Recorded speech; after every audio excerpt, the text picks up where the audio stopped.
you on tape there. Okay, so I sat down and started reading, and mainly the archaeology. I knew it was the fantastic literature on the priests and Levites in the textual analysis of the Bible. That's what I read in the last few weeks. And since yesterday, I celebrated my 60th birthday, and I'm officially now in the Alter Kaker club. So learning something new is important. Let's move on. There has been a ton of research on the priests and the Levites in the context of the ancient Israel and Judah. Most of it textual, and this is from Wellhausen and onwards. There's just an astounding amount. Most of the discussions, as I said, are based on textual analysis alone, with very little reflection on the archaeological materials.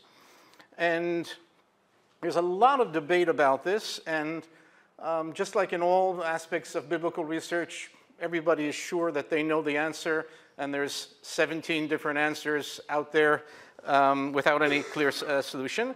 And it's quite reminiscent of other aspects of dealing with topics such as cultic ritual aspects. There's aspects of the dietary law which are discussed ad nauseum almost, and it's really something that you get the feeling that it's a discussion without much relation to the examples. And when we talk about the priests and the Levites, so I can bring us several examples. Discussions of what the priests and Levites actually did. It's based solely in the literature on the analysis of the biblical text. A discussion of the so-called Levitical cities. The only impact with archaeology is they say, well, are the cities listed in there? Are they existing during certain periods? But even if they do exist during certain periods, there's any evidence archaeologically or historically that these specific cities ever were used as Levitical cities. So it's a very theoretical aspect. Numerous discussions on the history of the priesthood and the various supposed families based on the biblical sources. Who are the priests? Who are the Levites? What's the relationship with them? And most recently, a book that came out last year, Richard Friedman's book on the Exodus.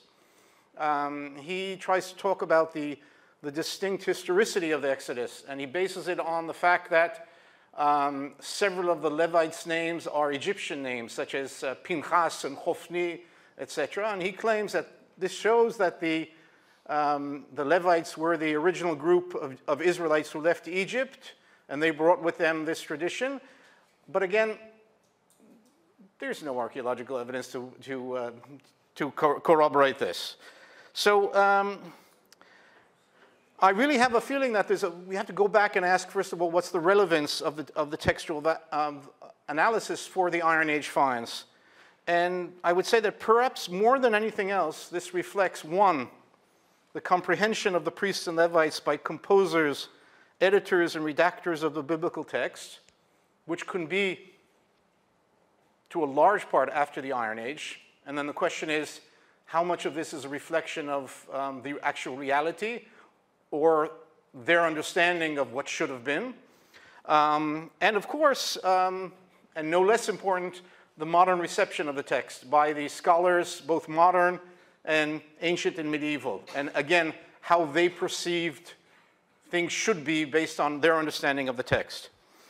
And I would like to take this from a completely different angle, a book that was put out by Philippe Book in 2001, which deals with ritual text from the Middle Ages. And he writes two things, and I'll quote them. Texts were forces in the practice of power. They should not be decrypted for elusive facts about rituals and then set aside.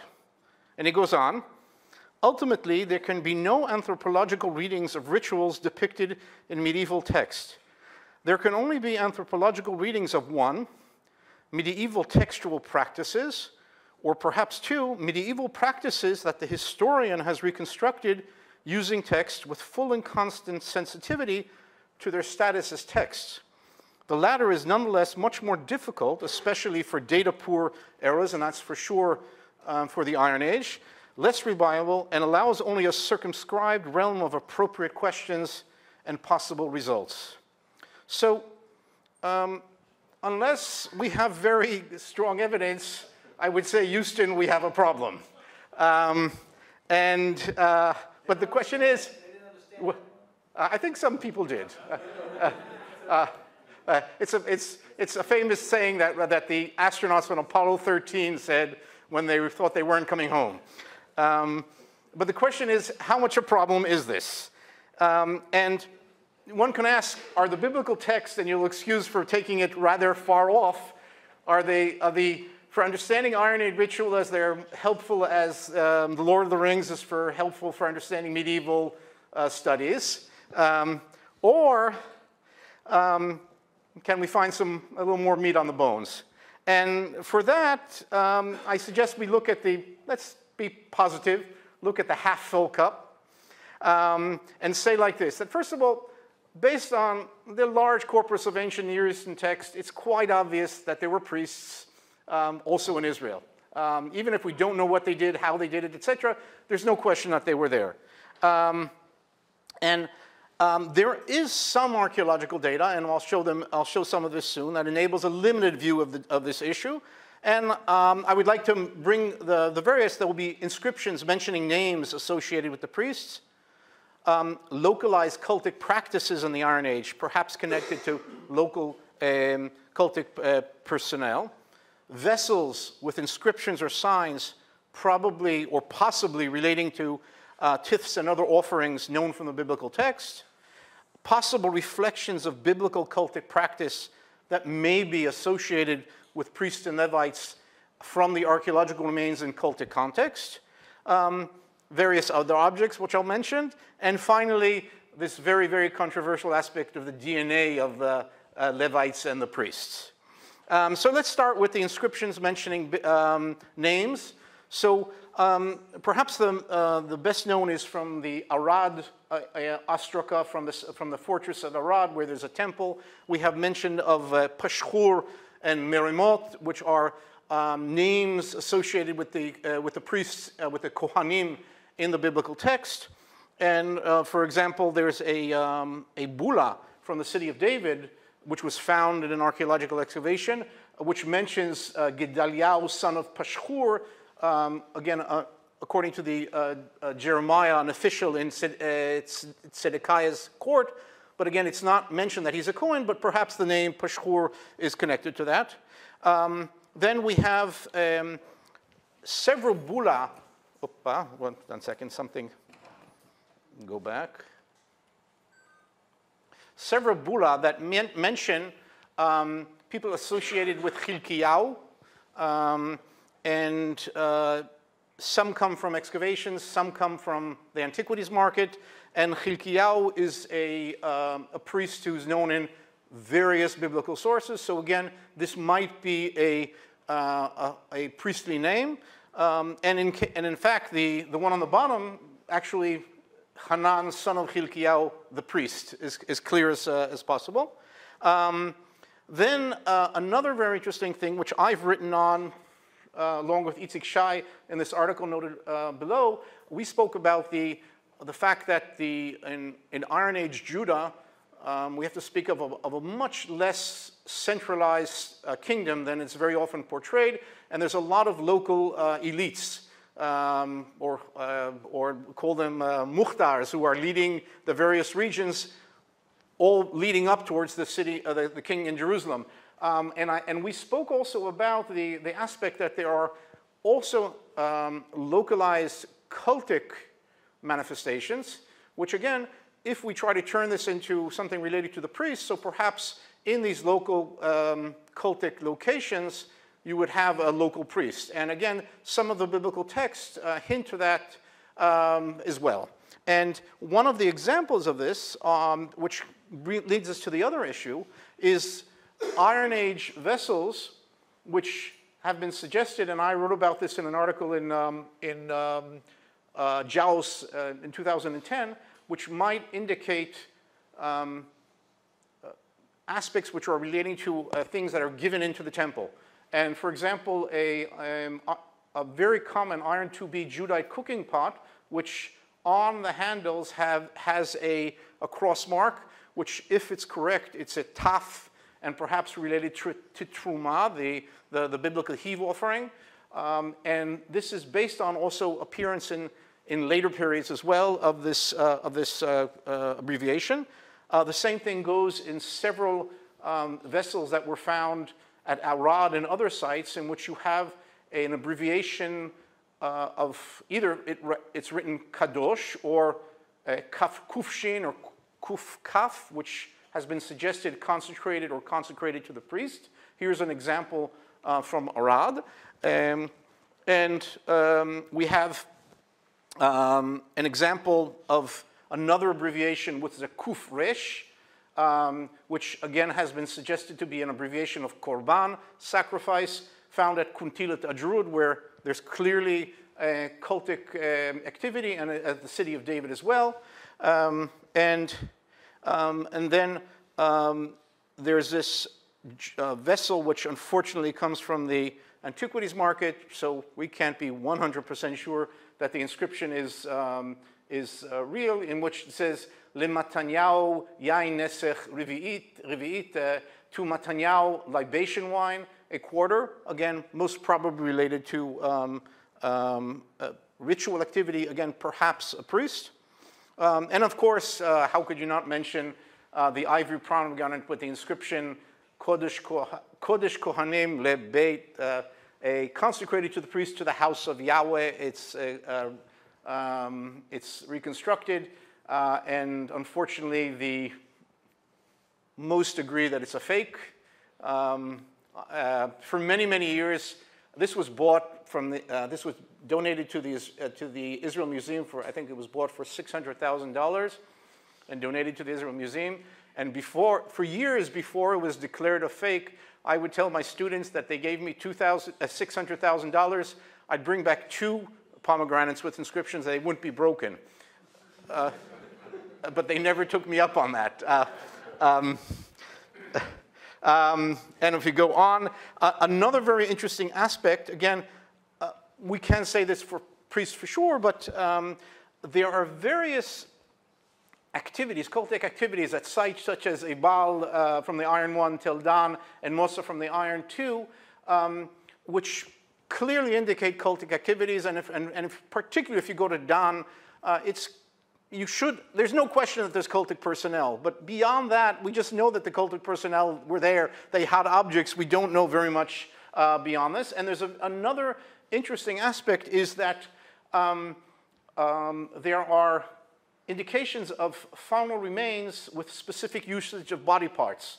And this has been suggested at Ebal, Lior Horowitz's work, and recently in a yet unpublished study by Jonathan Greer from the Grand Rapids Theological Seminary, which should be out soon, he's suggesting very definite changes in use of body parts which be connected to specific biblical texts. Since it's an unpublished study, I'll leave it at that. And here we say Dan and Mount Ebal, and this again indicates cultic behavior, but again, can we connect it to specific priests or Levites? That's another question. Of course, the famous priestly benediction scroll, the silver scroll found in a late Iron Age tomb in Jerusalem, which one of the scrolls is clearly an almost exact quote of the famous priestly benediction in Numbers 6. First of all, there's no mention of priests, and second of all, the fact that it's called a priestly benediction may be very much a later development and not a thing to do with which actually happening in the Iron Age, even if it is an Iron Age text. Then, a very controversial aspect is over the last 20 years about, various genetic studies have suggested that there's, if you look at the genetic markers of the modern priests and the modern Levites, you can trace back unique aspects which go back 2,000, 3,000 years. It's very sexy, and that's why it gets published in Nature. But a lot of people don't agree with it. This is something that the geneticists have a lot of problems with. And more recently, it's not that recently, there was also a suggestion that Levites, and in specific Ashkenazi Levites, can be traced back to a specific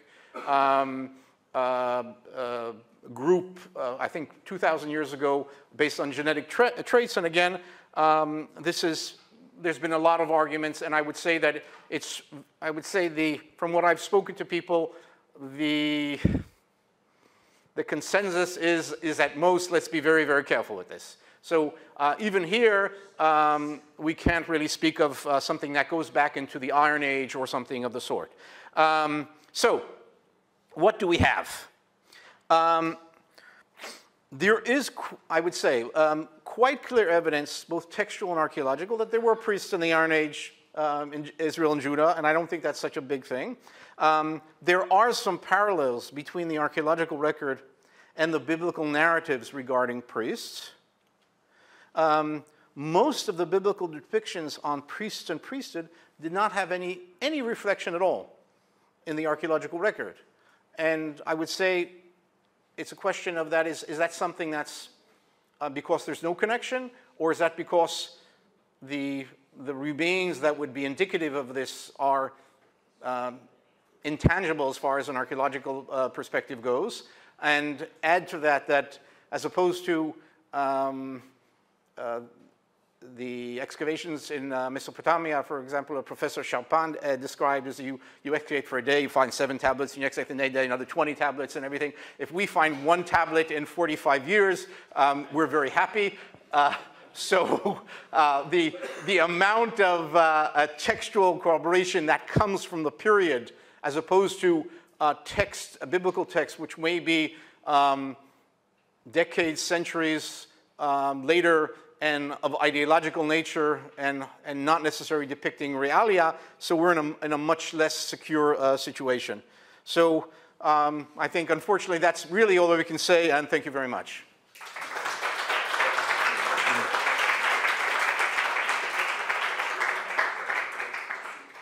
I'll let the chair run the... That, by the way, comes from the Brick Testament. It's a fantastic website where you have Lego depictions of all kinds of biblical scenes. It's a yeah. Thank you very much for your lecture. Yeah. It raises a lot of interest for the time. For any serious comment or question comes up, I would like to I am praying with a man in my synagogue. Next to me is a man who is a modern priest, and his name is Homs. And he explains to me that the Homs is tapuach, is the apple. Okay? Mm-hmm. So he traces his genealogy to the second temple, the family of Tapuach, which is in the list of priests in the Mishnah. Okay. So we have been warned now. Don't we have vessels from Shiloh also with Kuf, Resh, Tzadi, Tav, Mashu? Nothing? From Shiloh? No? Not that I'm aware, but on the other hand, the people who excavate Shiloh don't believe in publishing, so they just don't publish what they find, so we have no way of... I mean, the current excavations... That's actually strong. If it says Shiloh and it says Kuf or Tav. Okay, I'm Maybe we have traces of priests that maybe were Jews from Kippilat and Shmul, down south.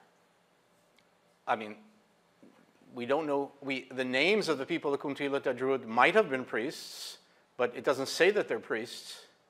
So, I mean... I think, I don't know, you tell me, but I think that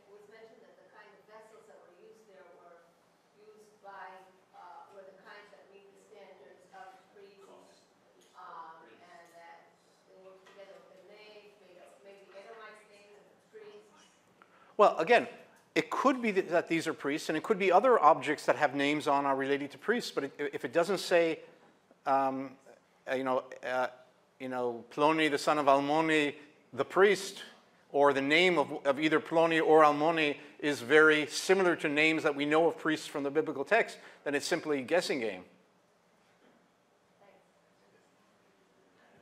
Oh. I think in Tel Aviv there were a couple of descriptions of Nassas or Ben HaNassas, the standard bearer. And they were found either inside that temple or very close to it, so he may have been part of the Catholic person. No, well, actually, the Nassas was found at Moza, but not next to the temple, slightly on the other, sort of like a couple hundred meters from it. It was actually found in a central storage area. So, but it could be of ritual cultic significance. As more of an archaeologist, I wonder what kind of material culture or activities would be related to a cultic function, priest or whatever, that we could find archaeologically like. So disregarding any, like it's a prehistoric archaeology. Like what kind of activity? Is there anything like that? Well, we have temples, and we have various cultic places where you have activities related to cult, whether it's incense, sacrifice, etc. But I mean, if you want to talk about how can I identify priests, if I have a very, first of all, inscriptions help, and if we have very specific locations with associated with specific people, then I would assume that they are in a cultic personnel. More than that, it's sort of a guessing game. It's elaborate reconstructions. Yeah.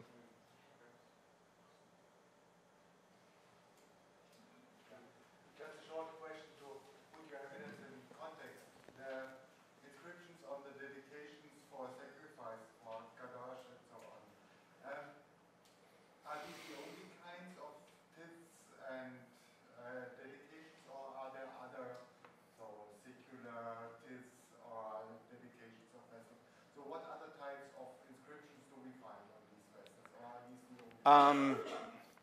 Well, of the dedication vessels, those are more or less what I brought, what I showed.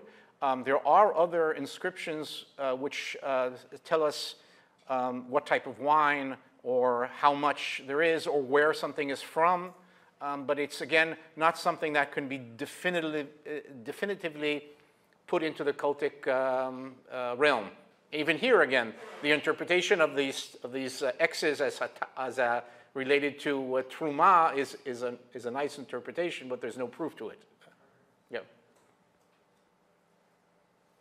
Yeah, you alluded to the situation at Ur, and precisely the question then which I asked myself is, had we not the tablets, would it be possible to recognize those houses as being inhabited by priests? And as far as I can say, the answer is no. Mm-hmm. So even in Mesopotamia, if you put the tablets aside, I think there is nothing which identifies those houses as inhabited by priests. So. Okay. Yeah. Yes. The seals you mentioned, were they found in temples or were they found in houses? Excuse me? The seals you mentioned, Yes. were they found in houses or were they found in Well, some of the objects that I mentioned were found in cultic context, but some of them were just found in regular domestic, context. So it's again very, very problematic. Yeah. And were these houses close to a temple or not? Well, the finds at Arad were very close to a temple. The finds from Dan were close to a temple. The finds from Jerusalem, you could say that they're not far from a temple, but again, many of them are not. So if I have time, and since I finished quickly, I'd like to tell a joke about the priests. May I? Yes. Yeah. So a Jewish man comes to a rabbi and he says, I'd like to become a Kohen. And he says, you can't become a Kohen. Either you are a Kohen or you're not a Kohen. So he says, well, how about for $500,000? So he says, he throws him out of the room. A week later he comes, Rabbi, I'd like to become a Kohen. I told you you can't become a Kohen. So he says, but how about $1 million? So he says, you know what, now that I think about it, maybe we can do some ritual that the Rambam did back in the, way back then. And they go through the ritual and he writes the check and he gives them $1 million and he says, tell me, Mr. Cohen, why do you want to be a Cohen? He says, well, my father was a Cohen, my grandfather was a Cohen, so I thought I'd be a Cohen as well. Yeah. Thank you. Yeah.